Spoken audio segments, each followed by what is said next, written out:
今日元宵節，咁好多人咧開開心心食緊飯，但係其實而家喺世界好多地方咧都打緊仗。咁我諗翻你咧，之前咧就有啲人話啦，我哋國家做咩花咁多錢搞軍備啊？將啲錢咧嚟到俾民生咪好咯。而家證明咗國家做得啱啦，係咪？如果我哋將啲錢就係搞經濟，唔搞我哋嗰啲軍備，咁而家咪周圍上面戰鬥機咯。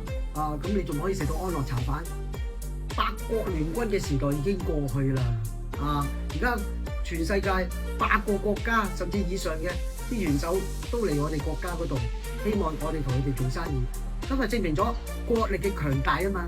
所以其實最緊要，我哋做人一定要強大，國家亦都要強大，咁我哋先可以站得直，挺起腰板做人，咁大家先可以食到安樂茶飯。亦都希望全世界和平，唔好再有戰爭啦。